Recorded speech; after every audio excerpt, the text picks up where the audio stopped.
말씀 보시겠습니다. 요한복음 16장 22절 말씀을 보시겠습니다. 공독을 합니다. 지금은 너희가 근심하나 내가 너희를 다시 보리니 너희 마음이 기쁠 것이요 너희 기쁨을 빼앗을 자가 없으리라. 아멘. 자, 오늘은 이제 영적 건강 진단 시리즈, 우리 신앙을 건강하는 거 시리즈 두 번째 시간. 그래서 제목을 여전히 지난주에 광야 상태 두 번째 정했습니다. 저 개인적인 얘기를 하면서 오늘 우리 자기 점검을 했을 때 나타난 현상들을 한번 살펴보려고 합니다. 저는 이제 이렇게 예배를 드리고 예배를 마치면 꼭 하는 일이 있습니다. 아마 이거 하나 이렇게 다른 목사님들 그걸 귀찮게 왜 하냐고 그러더라고요. 근데 저는 꼭 합니다.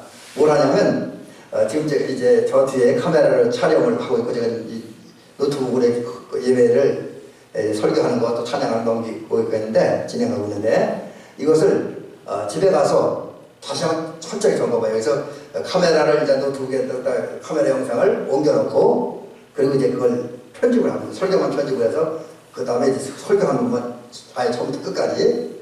근데 그게 이제 한 번 보는 게 아니라 제가 이제 그 유튜브에 영상을 올리다 보니까 한 두 번 내지 세 번 정도 많으면 5번까지 봐야 돼요. 그래서 그걸 봅니다. 그러면서 이제 내 점검을 하는 거죠. 내가 지난 예배 시간에 목사로서 제대로 사역을 했고 또 목사 이전에 한 사람의 그리스도인에서 하나님 앞에 제대로 예배를 드렸는가 이거 살펴봅니다. 그러다 보면 물론 이제 그 좋은 점 잘한 점도 발견되기도 해요. 솔직한 얘기로 전부 100% 잘못하는 건 아니니까. 근데 참 예배를 영상을 보다 보면 참 민망한 것도 많이 봐요. 이제 뭐 예를 들어서 이제 그 예배드린 내용 뭐가 단정한가 이것도 보는데 제가 집에서 분명히 머리를 이제 감고 드라이를 하고 이제 이렇게 하고 나오는데 어떤 때 예배를 드린 영상을 보다 보면 이 뒷머리 여기가 제가 이 머리 잘 뻗쳐요. 머리 쭉 뻗쳐 있기도 하고 그 다음에 어떤 날은 넥타이가 돌아가 있기도 하고 또 어떤 날은 이 후드를 잘못 처리해서 이상한 모습으로 예배를 드리고 있더라고요. 설교를 하고. 그런 날은 이제 좀 유튜브 올리는 거를 제가 좀 생략을 하죠. 왜냐하면 망신스러우니까 이제 특별히 이제 이 후드 처리 잘못했을 때 영상을 안 올립니다. 근데 이제 그것도 하고 또 이제 컴퓨터를 통해서 제 설교 원고나 또 이제 PPT 영상을 보면서 내가 설교 내용을 정확히 기록을 해서 전달했는지 아니면 뭐 이제 철자 부분 틀리지 않았는지 띄어쓰기 정확했는지 뭐 또 구성원 제대로 되는지 이것도 살핍니다. 근데 많은 아쉬움이 발견돼요. 그래서 이제 하다 보면 머리가 삐걱 거, 또 이제 넥타이가 돌아간 거, 또 이제 그 다음에 이제 말이 어떤 때는 이 발음이 무슨 말인지 내가 들어도 모를 정도의 부정확한 발음으로 설교했던 부분들, 또 어떤 분들은 너무 빨리 이야기를 하다 보니까 대충 얼버무리고 지나갔던 부분들 이런 것을 봅니다. 그래서 이제 결국은 이 점검을 하다 보면 나의 장단점 정확히 발견돼요. 그러면서 느끼는 게 이게 그냥 한번 지나가는 것을 끝나는 것이 아니라 그러다 보면 물론 한 번에 고쳐지는 않지만 적어도 내가 이런 부분 시정을 해야 되겠다, 고쳐야 되겠다라는 필요성도 느낍니다. 그리고 또 나름대로는 그걸 해결하기 위해서 어떻게 해야 되겠다라는 이제 그 대책도 세우고 생각도 합니다. 그러다 보면 조금씩 아주 조금씩 빨리는 아니라 아주 조금씩 한 단계 발전하는 것을 느낍니다. 그래서 이제 그 영상 촬영을 보고 또 컴퓨터를 점검하면서 또 원고를 다시 한번 점검을 하면서 느끼는 게 나의 점검의 필요성, 자기 점검의 필요성을 절실하게 느낍니다. 근데 여러분 지난주에는 우리가 영적으로 건강한 신앙생활을 하기 위해서 나의 영적 상태, 신앙 상태를 점검해야 된다는 게 말씀드렸잖아요. 예, 그렇습니다. 나의 신앙 상태를 점검하는 것은 절대로 필요합니다. 그래서 왜냐하면 내 신앙을 점검할 때 내 신앙 수준이 어떤가, 내가 어떤 신앙 상태에 있는가. 다시 말씀드린 지난주와 오늘 연결시켜서 보면 내가 신앙으로 건강해요. 하나님이 운영하신 그 생명의 초장, 푸른 초장, 이게 생명의 물과 푸른 초장에서 하나님이신 생명의 꿀을 먹고 있고 하나님이신 생명의 떡을 먹고 하나님의 생명수를 먹으면서 행복하게 살고 있는가. 하나님이신 위로 안식을 얻으며 행복하게 살고 있는가. 아니면 내 신앙이 병들므로, 그래서 그걸 영적 광야 상태, 신앙적 광야 상태로 표현했는데 내가 그렇게 신앙적 광야 상태에 있지는 않은 거예요. 이것을 발견하게 되지요. 그리고 신앙적 광야 상태에 머물렀다고 하는데 이제 5가지 증상인데 그 5가지가 전부는 아니더라도 적어도 우리에게 한두 가지 문제가 있음도 발견합니다. 예를 들면 신앙이 이제 신앙적 광야 상태에 빠지면 이제 믿음을 잃어버린다 그랬습니다. 그 다음에 사랑을 잃어버린다 그랬습니다. 기쁨을 잃어버린다 그랬습니다. 평강을 잃어버린다 그랬습니다.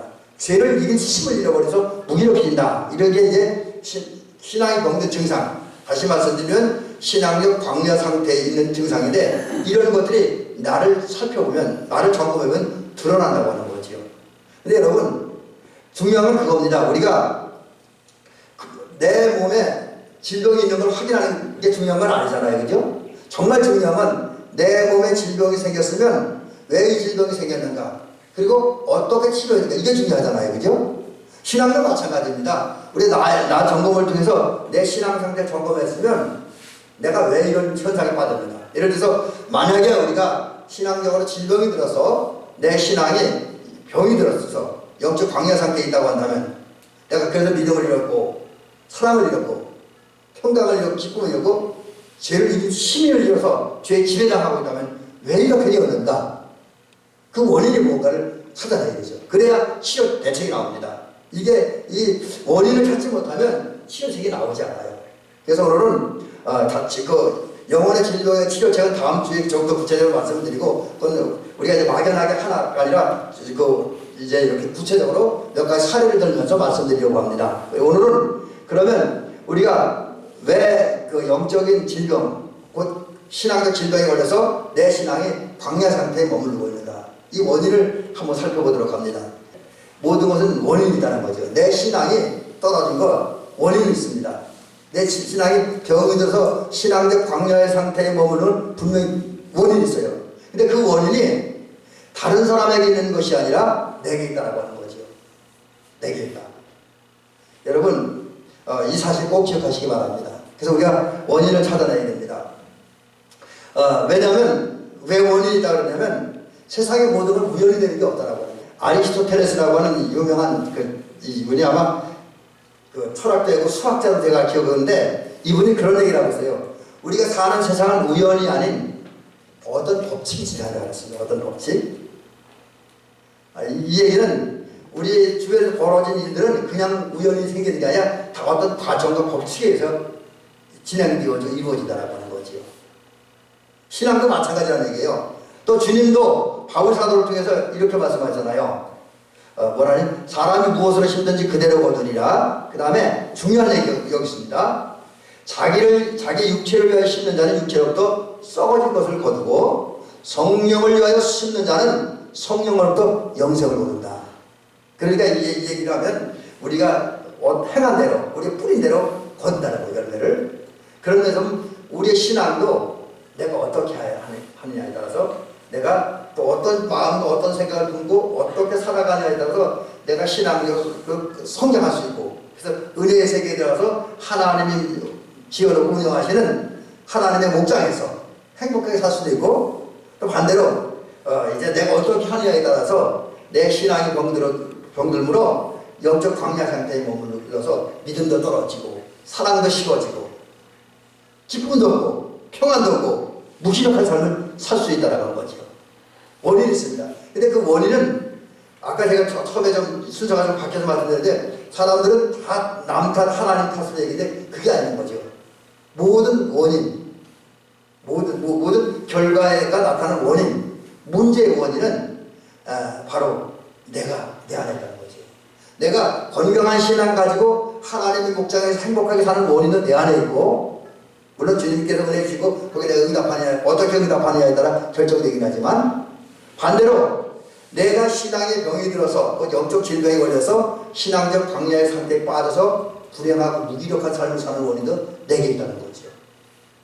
결국 남에게 있지 않습니다. 물론 주변에 영향은 있을 수 있어요. 그죠? 주변이 신앙생활하기 어렵다든지 좀 그런 여러 가지 분위기상 신앙생활하기 어려운 부분도 있어요. 특별히 요즘 같은 데는 코로나 바이러스 때문에도 그렇고 여러 가지 전반적인 사회적 분위기가 사실 신앙생활하기 싹 좋은 분위기는 아니죠. 그래서 주변 영향도 있을 수는 있습니다. 그러나 결정적이고 가장 중요한 원인은 신앙이 건강하든 신앙이 병이 들었던 모든 원인은 나에게 있다. 이걸 우리가 꼭 기억해야 됩니다.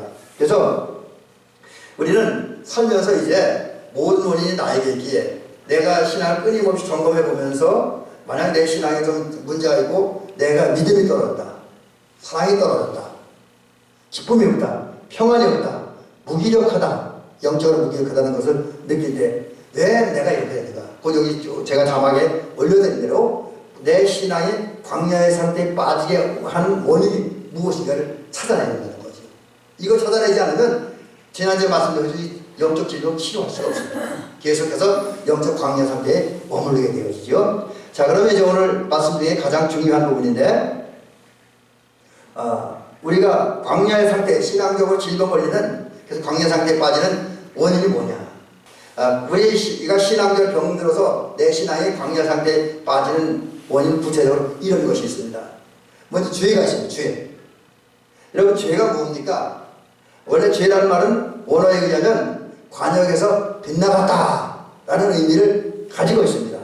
그 말을 이제 성경적으로 이렇게 해석을 해보면 죄라고 하는 것은 성경에 기록된 하나님의 말씀에 나타난 하나님의 뜻, 다른 말로 하나님이 기대하시고 하나님 요구하시고 하나님이 바라는 것에서 벗어난 모든 마음과 생각과 말과 행동입니다. 그래서 이게 행동만이 아니라 내 마음 속에도, 내 생각 속에도, 내 말 속에도 하나님의 뜻에서 벗어난 어떤 말이 있고 생각이 있고 행동이 있다 하면 그것이 죄가 된다는 거지요.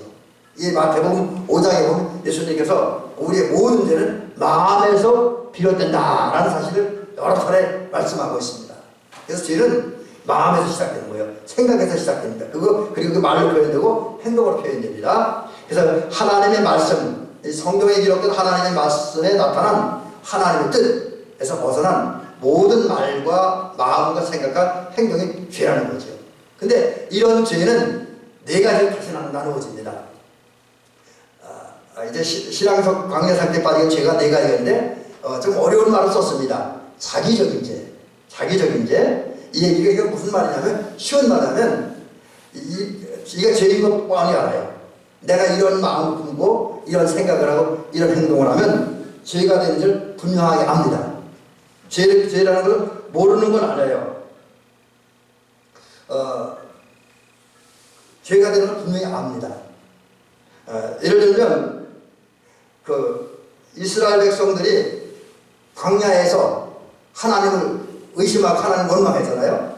근데 그들은 그 죄라는 걸 모르는 건 아닙니다. 죄라는 걸 알았지만 힘들으니까, 고통스러우니까, 목이만 합니까, 배가 고프니까 하나님을 원망했습니다. 그 원망했죠. 또 이제 은혜 받은 사람이 이제 예를 들면 거친 말을 쓰고 이제 어떤 좋지 않은 행동을 한다면 그것이 죄가 되는 거예요. 그러니까 죄인 줄 알면서도 범하는 죄. 근데 이거는 왜 죄인 줄 알면서도 사람 죄를 짓냐? 이거는 좀 여기가 이게 100%에 해당하는 건 아닙니다. 그러나 대체적으로 충동적인 경우가 많이 있습니다. 예를 들면 혹시 또 이 얘기 듣고 불쾌하실 분도 있을지 모르겠어요. 근데 쉽게 말씀드리니까 이런 예를 드려드리는 겁니다. 마약을 하는 분들은 마약이 몸에 해를 따는 것을 알죠. 그래서 제가 지금 마약 맞는 주사를 그려놨는데, 사진을 올려놨는데, 마약한 사람은 마약이 자기 정신 건강에, 육체 건강에 해를 따는 것을 압니다. 법적으로 죄가 되는 걸 압니다. 그렇죠? 근데 마약을 한번 접해본 사람들은 마약을 못 끊어요. 어떤 충동 중독되고 여러 가지 문제가 있어서 마약을 못 끊습니다. 또 욕을 잘하는 사람도 있어요. 욕을 잘하는 사람인데, 저도 지금은 욕을 잘 안 하지만 한때는 욕 좀 했습니다. 학생 시절에 욕 꽤 많이 해서 우리 목사님한테 아주 엄청 혼났는데, 우리 담임 목사님한테 엄청 혼이 났어요. 근데 이제 그대로 이제 신학교 가면서 그 욕은 다 버렸습니다. 근데 이제 욕 잘하는 사람들은 욕하는 게 나쁘다는 건 알잖아요. 하나님 앞에 사람 앞에 덕이 안 되고 죄가 되는 건 압니다.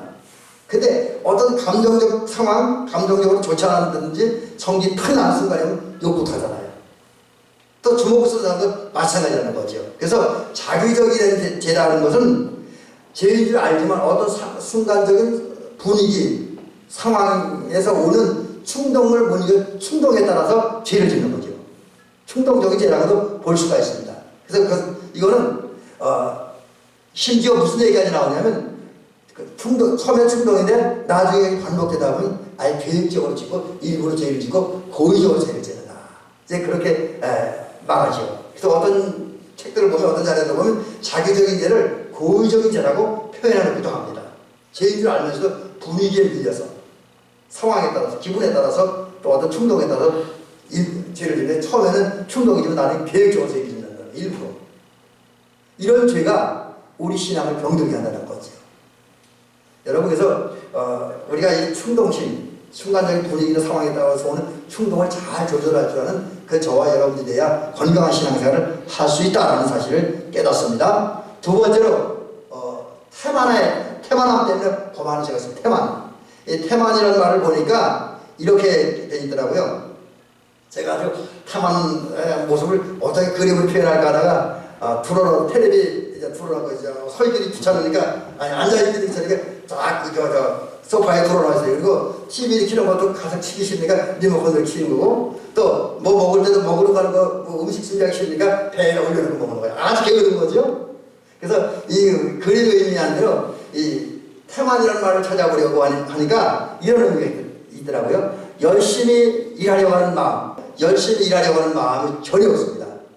아주 매사가 게으릅니다. 아무것도 하지 않아요. 그래서 신앙적인 면으로 보면 그런 겁니다. 신앙인이고 은혜 받았으면서도 기도하지 않고 찬양하지 않고 성경을 읽지 않고 그 성경에 기록된 말씀을 듣지도 않습니다.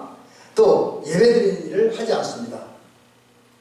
또 주님 명령이 전도하라는 전도하지 않습니다. 그 결과 성도로서 마땅히 해야 할 일을 하지 않는 거예요.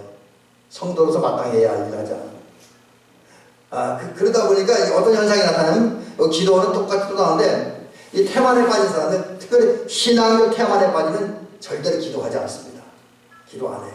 그래서 여러분 여러분이 집에서라도 새벽 기도 못 나오시든 집에서라도 식사 기도라도 하시고 시간 정해놓고 기도하는 분이면 좀 난데 만약에 집에서 기도 한 번도 안 하는 분이 있다 그러면 나는 오늘 지금 심각한 영적 태만에 빠져있다 라는 사실 꼭 기억하시기 바랍니다. 그리고 이분들은 회개해야 될 거예요. 기도 안 하는 게 죄라고 했습니다. 그 다음에 태만한 성격이 이런 기도 안 해요. 근데 기도를 안 하다 보니까 어떤 현상이 생기냐면 성령이 이제 기도 안 하고 또 이제 해야 할 일을 하지 않으니까 그렇게 살면 기도하지 않은 죄야. 기도하는 문제가 심각해. 기도하지 않은 은혜 받지 못해. 그러니까 기도해 하고 성령이 계속 경고하고 책망하는데 이것도 있지 않아요. 무시해버립니다. 자기 인간의 욕망에 빠져서 무시해요. 자기 이론에 빠져 자기 고집에 빠져서 무시합니다. 그러니까 성령의 경고를 무시하다 보니까 성령의 불이 그 안에 사라진다. 처음에는 그 성령의 불이 남아야 돼. 계속된 성령의 경고를 무시하다 보면 성령의 불이 그 안에 사라집니다. 성령의 불이 사라지니까 어떤 현상이 생기냐면 하나님과의 교제가 사라집니다. 그래서 하나님과 관계없는 삶이 되어집니다. 그러니까 하나님과 관계없이 되다 보니까 영이 병들어요. 메말릅니다. 그래서 믿음을 잃어버리고 이제 사랑을 잃어버리고 기쁨을 잃어버리고 평강을 잃어버리고 무기력해집니다. 태만함 때문에 오는 죄가 있습니다. 그래서 여러분 우리는 영적으로 태만하지 않는 오히려 영적으로 부지런해서 기도하고 찬양하고 성경 읽고 묵상하고 순종하고 예배드리고 기도하고 전도하는 일, 그 외 성경에 기록된 그 여러 가지 명령과 당부의 말씀들을 준행하는, 그래서 태만한 성도가 아니라 부지런한 성도가 되어지므로 건강한 영적 생활하는 대륙의 성도 되어지기를 주의 이름으로 간절히 부탁을 드립니다. 그 다음에 세 번째는 내적인 죄가 있습니다. 내적인 죄. 이 내적인 죄라고 하는 것은 겉으로는 드러나지 않아요. 그래서 주변에서 보면 진짜 성도 같고 거룩해 보이고 은혜롭게 보여요. 그래서 이거를 웨슬레 목사님 설교 중에 그렇게 해서 올머스트 크리스찬, 거의 그리스도인. 겉으로 보기 그리스도인 같다는 거죠. 예수님은 그런 거의 그리스도인 같은 설교가 바리새인들이 항상 회칠한 남이요 독사의 자식들아 라고 책망하셨습니다. 여러분 우리가 성경적으로 보면 내가 98% 그리스도인이 되었다고 온전한 그리스도인이 아닙니다. 아직 부족한 거예요. 온전한 그리스도인이 아니라고 하는 거죠. 그래서 이제 내적인 예를 보면 사람은 겉으로는 거룩해, 겉은 경건해. 근데 마음과 생각과 제가 그냥 삶이라고 그러고 은밀한 삶이라고 표현했습니다. 이 여기서 은밀한 삶이라고 하는 것은 누구도 알 수 없는, 심지어 자기 아내도 자기 남편도 모르는 그런 삶을 말하는 거예요. 우리가 살다 보면 나만의 것이 있잖아요, 그죠? 내 속에 숨겨진 것. 그래서 내 마음과 생각과 남들이 알려면 내 삶 속에 숨겨진 지혜가 있습니다. 그게 바로 이제 내적인 이제 다른 말로 수문제예요. 수문제. 드러나지 않은 수문제인데 그 드러나지 않은 수문제는 크게 몇 가지가 있습니다. 첫째로 교만합니다. 여러분, 교만한 건 물론 심하면 그 드러나려면 처음부터 드러나는 건 아니죠. 나중에 가서 드러나지만 교만이 내적인 죄에 속합니다. 교만이라는 말을 보니까 자기를 과대평가하는 거. 뭐 별로 대단한 것도 아닌데 자기가 엄청나게 뭐 힘있고 능력있고 그 믿음이 별로 대단하지도 않은데 하나님의 입장에서 볼 때는 자기는 믿음이 대단하다고 평가하는 거예요. 그리고 거기서 그 과대평가하는 것이 끝나는 것이 아니라 이제 자기가 잘났다고 하는 맛에 거들먹거리죠. 잘난 체하죠. 그러면서 다른 사람 없이 얘기해요. 그거밖에 안 돼? 저건 나 정도는 돼야지. 이런 생각, 이런 마음을 품고 사는 것을 교만이라고 합니다. 근데 특별히 이게 인간적인 의미에서 이런 게 교만인데 신앙적인 면에서는, 성경적인 면에서는 어떤 것까지 교만이냐면 우리 주변에 되어진 모든 일들, 그 열매, 실적, 지금까지 나의 삶이 사실 우리는 하나님의 은혜에 되어졌잖아요. 그죠? 여러분, 지금까지 여러분의 삶을 돌아보면 여러분이 지금까지 살아온 게 무엇이라고 생각합니까? 그 원인이 무엇이라고 생각합니까? 모르겠어요. 여러분들은 어떨지 몰라도 저는 지금까지 이렇게 60여 년을 살면서 지금까지 살아있다는 것 자체도, 그 두 발을 가지고 걸어다니는 것 자체도, 목사가 된 것도, 목사가 돼서 우리 두뇌원을 허입한 다음에 30년을 강단을 지키며 목회하게 된 것도, 그리고 여러분 앞에서 이렇게 말씀을 전하게 된 것도, 또 남들이 다르지 않는 이 부분에 관심을 갖고 목회하는 것도 전적으로 하나님의 은혜라고 저는 여겨집니다. 여러분은 어떠신지요? 여러분, 우리 삶은 모두가 하나님의 은혜, 하나님의 사랑, 하나님의 역사에 의해서 지금까지 이루어져 왔잖아요. 이게 진실이고 이게 겸손한 신앙이 가져야 될 신앙적 자세이고 삶의 자세라는 말입니다. 그런데 교만한 사람은 어떤 마음을 갖고 있냐? 하나님의 역사, 하나님의 일로 역사로 되어져 어떤 일이 되어지고 어떤 사건이 나타나고 어떤 결과가 나타나고 어떤 은혜가 나타나는데 그것이 자기 능력, 자기 열심 때문에 되어졌다고 하는 거죠. 자기가 잘나서, 자기가 잘나서 성공했고, 자기가 잘나서 돈 벌었고, 자기가 잘나서 출세했고, 자기가 잘나서 권력 얻었고, 자기가 잘나서 뭐 전도 많이 해서 많은 열매를 얻었다, 이렇게 생각하는 거, 이게 교만이라는 거죠. 근데 이 교만이 내 마음속에 남아있는 내적 죄입니다. 그리고 이런 그 교만이 나의 신앙을, 나의 영혼을 병들게 해서 우리를 깊은 영적 광야 상태로 오락한다는 거죠. 그러면 건강한 신앙생활에 해서 여러분 교만한 마음을 내려놓을 수 있기를 주의 이름으로 간절히 부탁드립니다. 그 다음에 내적 죄 두 번째는 분노하는 겁니다. 분노하는 거. 이 분노는 뭐 한글도 그렇고 한글적으로도 그렇고 또 뭐 원어도 그렇고 성경 원어도 보니까 격하게, 아주 과격하게 화를 내는 것을 말합니다. 화를 내는 거예요. 근데 여러분, 중요한 게 있어요. 어떤 이유로는 우리가 화를 낼 때 어떤 현상이 나타나면 우리 영혼을 비추는 하나님의 얼굴빛이 가려집니다. 그러니까 이제 다른 말은 성령이 우리에게 다가오지, 성령의 빛이 우리에게 오지 않는다는, 차단된다는 거죠. 하나님의 얼굴이 가려집니다.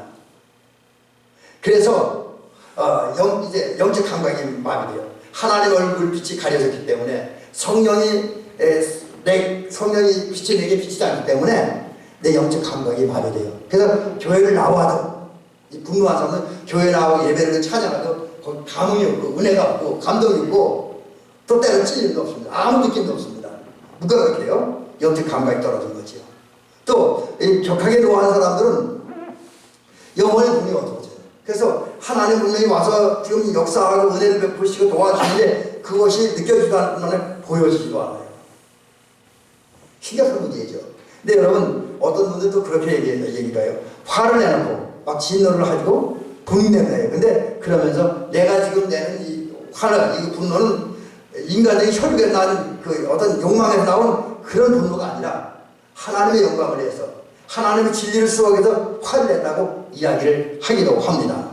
진리를 수호하기 위해서. 사실 어떤 면에 보면 이게 그렇게 들리기도 해요. 이 말이. 왜냐하면 우리 주변에는 하나님의 영광을 이렇게 추락시키고 하나님의 영광을 가리우는 말들, 생각들, 행동을 하는 사람들이 많이 있잖아요. 또 하나님의 말씀, 성경을 왜곡하고 부정하는 그런 이론과 그런 사상들이 많이 등장하는 것은 사실입니다. 그래서 어떻게 보면 그 사실 진리를 수호하기 위해서 또 하나님의 영광을 위해서 우리가 분노해야 될 때고 싸워야 될 때가 물론 있긴 있습니다. 근데 여러분 여기에도 중요한 게 하나 있어요. 그게 뭐냐면 진노할 때 만약 우리가 어떤 일 때문에 굳이 어쩔 수 없이 화를 내야 된다고 한다면 또 이제 막 하려고 한다면 거기에는 언제나 사랑이 전제되어 있다는 거죠. 사랑의 마음으로 해야 된다는 거예요. 내가 예를 들어 내 아들이 뭐 이제 하나님의 말씀 잘못 얘기해 거기에 대해서 화를 낼 때 사랑 없이 아들에게 화를 내면 그것은 내적인 죄를 범하는 거예요. 아무리 내 아들이 성경 말씀을 왜곡하고 잘못 이제 부정한다 할지라도 오히려 정말 내 아들이 잘못할 때 그의 영혼을 살리고 그 영혼을 구원하고 그 영혼을 사랑하는 마음으로 그 잘못한 걸 지적하고 화를 내고 채찍을 든다면 그것은 문제가 되지 않습니다.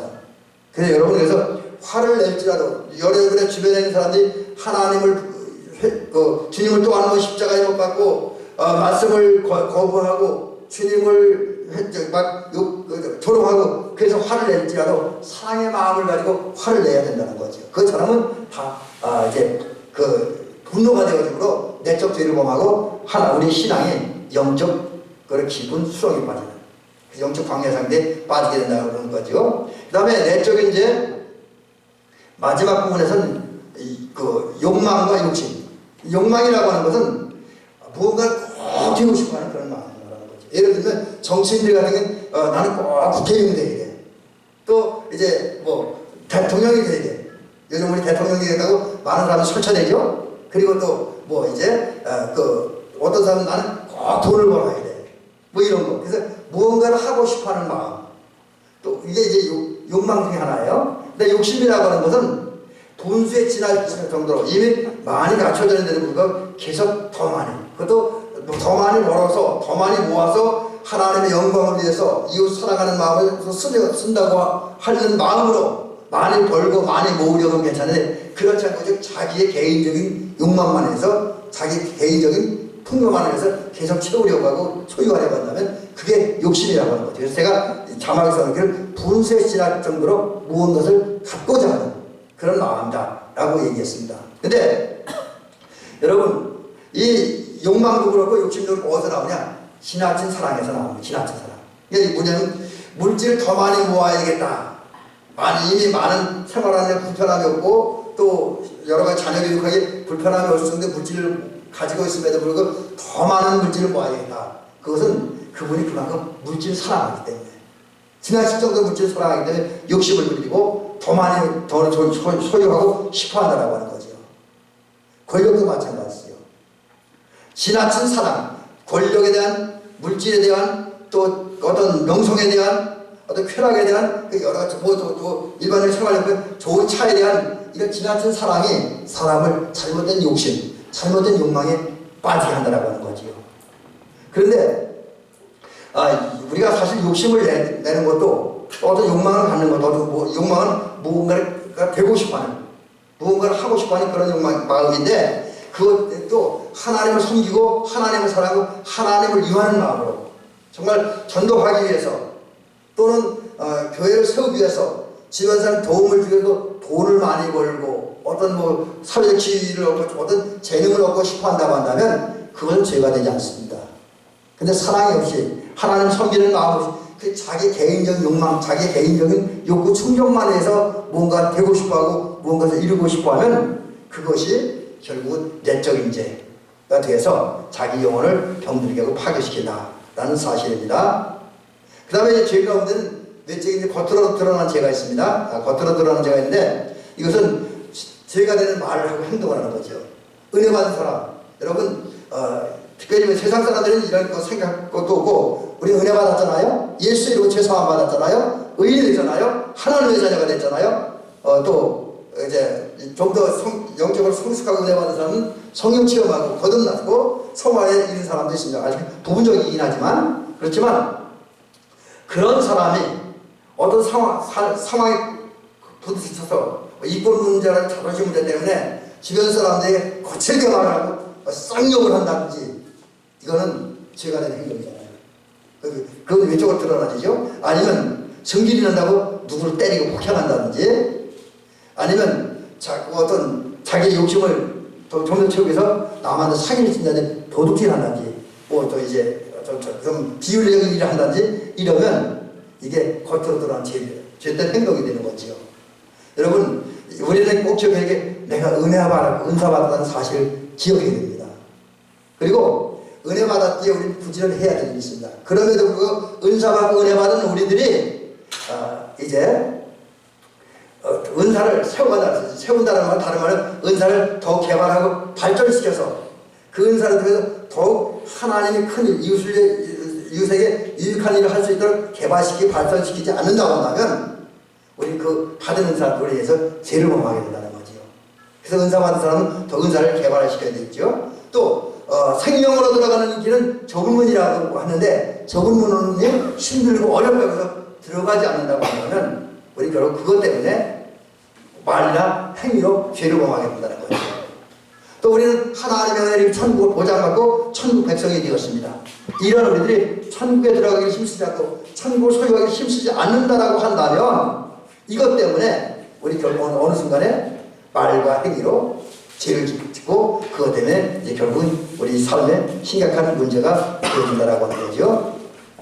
그 다음에 이제 우리를 이거 이제 죄에 대해서 5가지 말씀드렸고, 이제는 우리를 신앙적인 병들게 하는 게 뭐냐면 무지라는 아는 것이 없다는데, 소크라테스가 무지가 죄라고 했어요.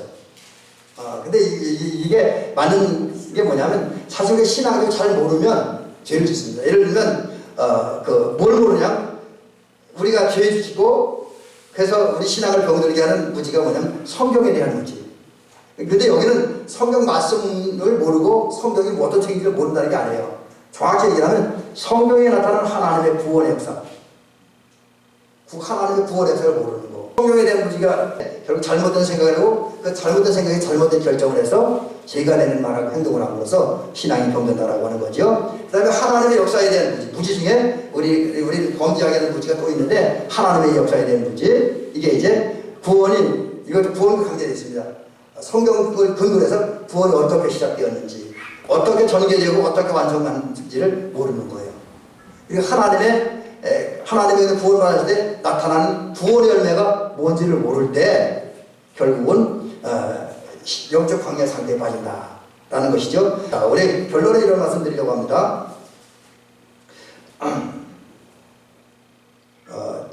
맨 끝으로 가서 말씀드려야 되겠네요. 우리는 건강한 신앙생활 하고, 그 결과 하나님이신 그 목장에서 생활하기 위해서 우리가 해야 되는 게 있어요. 먼저는 아까 처음 말씀드린 것처럼 내가 신앙적 광야 상태에 빠지노니 나에게 있음을 꼭 기억해야 돼요. 또 내가 건강한 신앙생활하는 것도 나에게 있음을 살펴보고 깨달은 다음에, 그 다음에 정말 내 신앙이 어떤가, 내가 내 신앙이 건강한가 아닌가, 내가 하나님의 목장에 있는가, 영적 광야의 상태에 머무는가를 끊임없이 살펴야 됩니다. 수색대가 자기 수색해야 될 지역을 낱낱이 살피잖아요. 거기에 뭐가 침투하지 않는가, 지금과 발생하지 않는가, 이상한 색깔이 발생하지 않는 걸 살피는 것처럼, 우리는 하나님의 말씀을 기초로 해서 나의 신앙을 아주 세세하게 살펴야 됩니다. 그러는 가운데 이제 정말 내가 왜, 만약 신앙적 병이 들었다면, 신앙적 문제가 생겼다면 그 원인이 무엇인가, 내 신앙이 광야의 상태에 빠진 원인이 무엇인가를 알고, 만약에 그것이 내가 어떤 외적인 죄, 내적인 죄, 그 중에 어느 하나가 있다고 한다면, 마치 의사가 수술하듯이, 그래서 병든 부분 잘라내듯이 우리는 내 영적으로 내 신앙을 병들게 하는 보려내고 잘라내야 될 것입니다. 수술해야 돼요. 그 결과 이제 건강한 신앙을 가지고 하나님이 운영하시는 목장에서 하나님신 생명의 양식과 생명의 음료를 먹으면서 행복하게 살아가는 저와 여러분들 되어주시기를 주의 이름으로 축원합니다.